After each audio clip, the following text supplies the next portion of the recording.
اس کے بعد تقسیم ہند ہوا، ٹوٹ گیا۔ بہت سے مدرسے جو تھے پنجاب میں ٹوٹ گئے، بہت سے مدرسے جو بنگال میں سے وہاں ٹوٹ گئے۔ جب تقسیم ملک ہوا تو ہمارے یہاں مدرسوں کی کمی ہے، اداروں کی کمی ہے، اور اس کی وجہ یہ ہے کہ سب سے زیادہ نقصان جو تقسیم ہند میں ہوا علمی اعتبار سے، دعوتی اعتبار سے، مساجد کے، اتنا سب سے زیادہ نقصان ہم لوگوں کا ہوا، اور اس کے بعد نقصان کے پاس کوئی بھرپائی نہیں ہو پائی، آج تک جوجھ رہے ہیں۔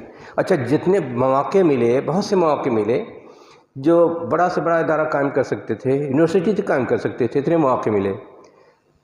دلی میں سنابل یونیورسٹی بن سکتی تھی، ہمدرد یونیورسٹی بن گئی، اس سے زیادہ فیسلٹیز ان کے پاس تھے، لیکن وہ سمٹ رہا ہے۔ جامعہ سلفیہ یونیورسٹی بن سکتا تھا، لیکن جس کی جو اس کے لیے ہمت، حوصلے، صلاحیتیں ہونی چاہیے، اس کو نہیں لگایا گیا، سمٹ رہا ہے، آج تک وہیں ہے۔ اور جتنا زمانہ بیت گیا بس وہیں ہے، 2000 گز میں، 8000 گز میں، 2 ایکڑ میں وہیں رہ گیا، آگے تک نہ جا سکا۔ تو جو صلاحیتیں ہوتی ہیں اداروں کو قائم کرنے کے لیے، وہ صلاحیت ہونی چاہیے۔ اور اس وقت جتنی تعداد ہماری پورے ہندوستان میں ہے، اس تعداد کے حساب سے ہمارے پاس مدرسوں کی بڑی کمی ہے۔ جتنا بچے اہل حدیث مدارس سے فارغ ہوتے ہیں، اہل حدیث بچے، اتنا یا اس سے زیادہ دیوبندی مدارس سے فارغ ہوتے ہیں، مجبوراً جانا پڑتا ہے۔ اور ایک تو یہ کہ ہر مدرسے میں فیس لگنا شروع ہو گیا ہے، غریب بچے ہی پڑھتے ہیں، فیس لگ گئی تو کہاں جائیں گے؟ نتیجہ یہ ہے کہ ادھر بھاگتے ہیں۔ اچھا، آج بھی ان کے ہاں کسی ادارے میں فیس نہیں ہے۔ یہ آپ سنتے ہیں یہاں کلکنواں میں 10,000 بچے پڑھتے ہیں، کوئی فیس نہیں ہے، بلکہ بچوں کو بہت سی سہولتیں ایسی مل جاتی ہیں جو غریب ہیں، کبھی کپڑا بنا دیا، کبھی یہ کر دیا، کبھی وہ کر دیا۔ تو ہمارے یہاں جب دل تنگ ہوتے چلے جائیں، یہی کہ تعلیم کو بزنس بنانے کے لیے سوچ لیا جائے، یا کہ حوصلے نہ ہو کہ پبلک سے تعلقات قائم کر کے جائیں، اس میں جا کر کے بتائیں کہ یہ آپ کا کام ہے، یہی کہ ادارے کو یہ نہ دکھا سکیں کہ بھائی یہ قوم کی امانت ہے، آپ کا ہے، یہ ساری پریشانیاں ہوتی ہیں۔ تو قوم بھی کٹ جاتی ہے اور آدمی مدرسے میں بیٹھ جاتا ہے۔ نتیجہ یہ ہے کہ یہ میسج جو جانا چاہیے کہ ادارے قومی امانت ہیں۔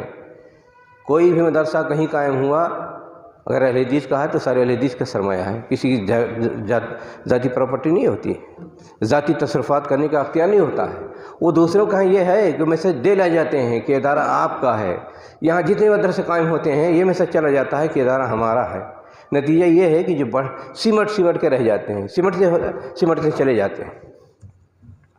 آپ کے یہاں اتنے امکانات ہیں، ان امکانات کی بنیاد پر تو یہاں لڑکیوں کے فضیلت کی تعلیم ہونی تھی، لڑکوں بھی ہونی تھی، ہائی اسکول لڑکوں کے لیے ہونا تھا، لڑکیوں کے لیے ہونا تھا، دوسرے فنی و مہنی ادارے بھی ہو جانا چاہیے تھے۔ کیا وجہ ہے ہم نہیں جانتے، لیکن اتنی بڑی جگہ دیکھ رہے ہیں، خواہش ہوتی ہے، تمنا ہوتی ہے کہ کاش سارے بھر جاتے اور پورے ڈسٹرکٹ کے جتنے طلباء ہیں، عصری تعلیم، دینی تعلیم، طالبات ہیں، عصری تعلیم، دینی تعلیم، جتنے امکانات ہیں سب ہی حاصل کرتے، بہترین سے بہترین تعلیم حاصل کرتے، معیار عمدہ ہوتا، معیار اچھا ہوتا، اور یہ جگمگاتا ہوتا، تو کم سے کم اس ڈسٹرکٹ میں جتنے اہل حدیث ہیں ان کے تحفظ کی، دین کی، اور ان کے اگلی جنریشن کی تحفظ کی، مسلکی اعتبار سے، دینی اعتبار سے ایک ضمانت بن جاتا ہے ادارہ۔ یہ ہونا چاہیے تھا، اس کے امکانات موجود ہیں۔ خیر، وقت نہیں گیا ہے، زندگی باقی ہے، آپ لوگ ہیں، اگر اس پر غور کریں گے، سوچیں گے، کر بھی سکتے ہیں، کریں گے، اور کرنا بھی چاہیے، اس لیے کہ کوئی غیر ہماری نسلوں کی حفاظت کرنے نہیں آئے گا۔ کسی غیر سے امید رکھیں گے ہماری نسلوں کی حفاظت کرے گا؟ دوسرے تو ہمیشہ چاہیں گے، یہ انسان کی طبیعت مزاج ہے۔ خود نبی اکرم صلی اللہ علیہ وسلم کے بارے میں اللہ تعالیٰ نے کہا کہ یہ یہود و نصارہ، یہ کفار چاہتے ہیں کہ آپ کو بھی اپنے رنگ میں رنگ دیں۔ تو یہ تو انسانی طبیعت میں ہے، ہر آدمی جس مسلک پر ہوتا ہے چاہتا ہے اسی پر لوگ آ جائیں، اور جو اس میدان میں یہ معرکہ پپا ہوتا ہے، فکر کا، خیال کا، جد و جہد جاری رہتی ہے، ہر آدمی کوشش کرتا ہے ہم اس کو اپنا لیں، ہم اس کو اپنا لیں۔ جو کمزور ہوتا ہے طاقتور نکل جاتے ہیں۔ اگر آپ کمزور ہوتے رہیں گے، آپس میں اگر کوئی جو وقت کا تقاضا ہے، تعلیمی اعتبار سے، تربیتی اعتبار سے، صلاحیت کے اعتبار سے جس معیار پہ آنا چاہیے، جو ایک طاقت بن سکے، اس طاقت کی بنیاد پر اپنا تحفظ کر سکیں، اگر یہ چیز موجود نہیں رہے گی، کمزوری نہیں رہے گی، دوسرے ہڑپ کر لیں گے۔ یہ دیکھو بہت سے اہل حدیث جہاں کمزور ہوتے ہیں، کہیں آپ کی مسجد بریلوی چھین لے جاتا ہے، کہیں دیوبندی چھین لے جاتا ہے، کہیں جماعت اسلامی گھس جاتی ہے اور چالنا شروع کر دیتی ہے، ہوتا رہتا ہے، دیکھتے رہتے ہیں۔ تو یہ کس کی ذمہ داری ہے؟ ہماری آپ کی ذمہ داری ہے۔ دنیا میں سب سے کٹھن کام کیا ہے؟ دنیا میں سب سے کٹھن کام کسی کو متبع سنت بنانا ہے۔ سب سے کٹھن کام ہے متبع سنت بنانا۔ جماعت اسلامی بنا لینا کوئی نہیں، نعرہ دے کر کے بیوقوف بنا کر نوجوانوں کو پاگل بناؤ، آسان ہے۔ دیوبندی بنانا ہے، بڑا آسان ہے، چمتکار دکھاؤ، یہ ہو رہے ہیں آسمان سے تاک رہی ہے، ایک مرتبہ چلہ میں نکل جاؤ، بس جنت ریزرو ہو گئی، تو وہاں سے سب آسانی ہے۔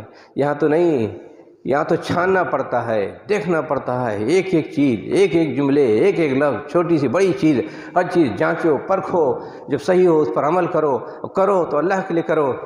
تو یہاں سارے مسائل رہتے ہیں۔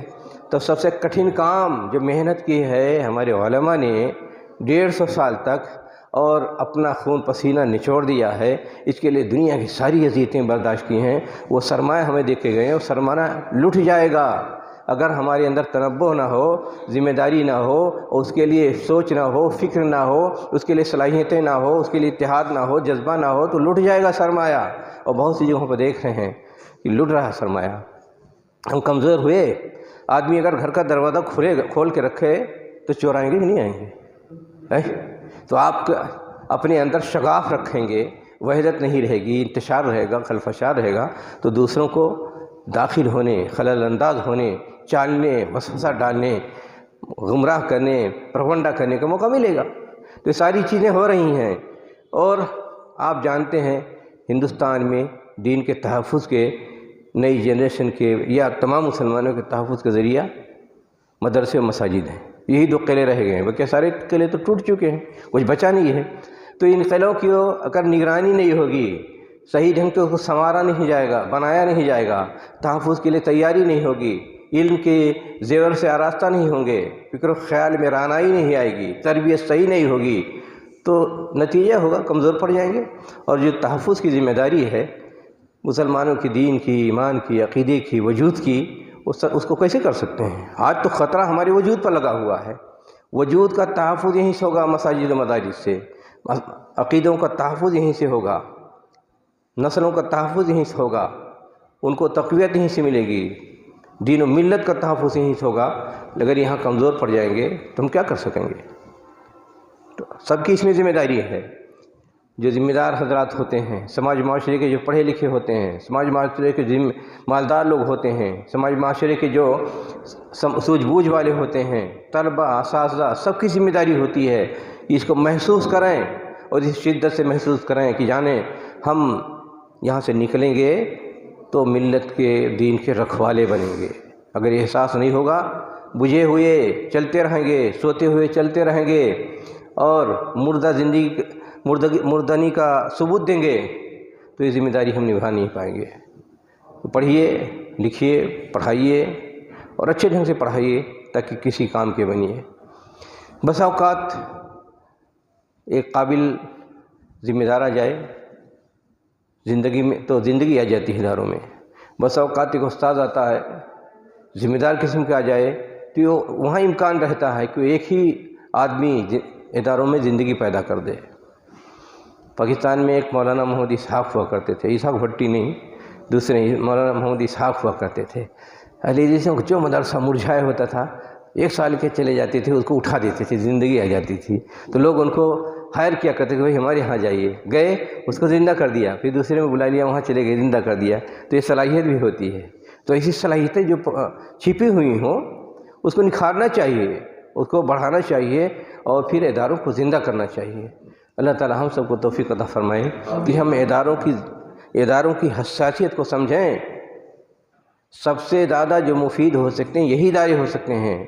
کوئی مسلمان کھرب پتی ہو جائے اور وہ سلیقہ نہ ہو، اور کتنا دنیا میں ادارے بنا رہا ہے دینی اور دنیاوی، اور یہ سب، وہ کیا کر لے گا؟